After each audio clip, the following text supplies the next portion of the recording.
संशोधनावर बोलू काही। मंडळी, तुम्ही देखील विविध विषयांचा अभ्यास करून डॉक्टरेटची पदवी प्राप्त केली आहे का? भरपूर वर्षांपूर्वी तुम्ही केलेले संशोधन आता कुठेतरी अडगळीच्या खोलीत धूळ खात पडलंय का?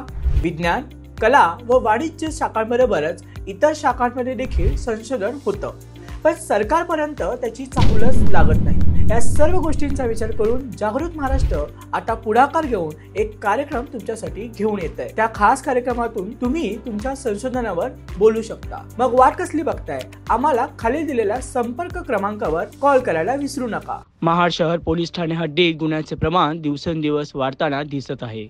चोरी, विनयभंग, हाफ मर्डर, अल्पवयीन मुलींवर अत्याचार अशा अनेक गंभीर स्वरूपाचे गुन्हे सध्या घडताना दिसत आहेत। असाच एक गंभीर गुन्हा महाड तालुक्यातील वहूर मावळतीवाडी इथे घडलाय। जुन्या भांडणाचा राग मनात धरून एकावर भाल्याने वार करण्यात आलाय। यामध्ये सीताराम तुकाराम शिंदे वय वर्ष 48 असे आरोपीचे नाव असून राजेंद्र चंद्रकांत बाईत असे जखमी झालेल्या व्यक्तीचे नाव आहे। सविस्तर माहिती अशी की फिर्यादी व आरोपी यांचे मागील वर्षी पालखीमध्ये नाचण्याच्या कारणावरून वाद झाला होता। तेव्हापासून आरोपी हा नेहमी फिर्यादी यांच्याकडे रागाने बघत असे। याच गोष्टीचा राग मनात धरून फिर्यादी सकाळच्या सुमारास गावातील फजंदार हायस्कूलच्या जवळ शेतामध्ये उडीद काढण्यासाठी गेले होते। आरोपी याला या गोष्टीची माहिती मिळाली असता आरोपी यांनी फिर्यादी यांना घटनास्थळी गाठलं आणि माझ्याशी दादागिरी करता काय, आज तुला ठार मारतो, जिवंत ठेवत नाही असे बोलून आरोपीने आपल्या हातातील भाला फिर्यादीच्या पायावर, हातावर आणि नंतर डोक्यात मारून फिर्यादी यांना गंभीर जखमी केलं।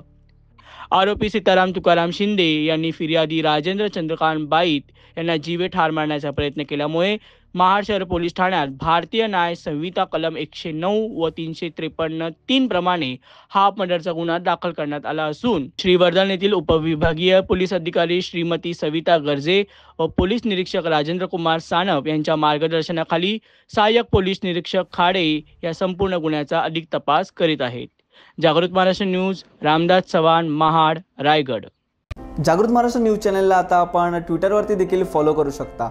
तसेच जागृत महाराष्ट्राच्या वेबसाईटला भेट देण्यासाठी गुगलवर टाईप करा www.jagrutmaharashtranews.com। तसेच जागृत महाराष्ट्राला ट्विटर, इंस्टाग्राम, फेसबुक आणि यूट्यूबला फॉलो करा। तसेच बातम्यांना लाईक आणि शेअर करायला विसरू नका। धन्यवाद।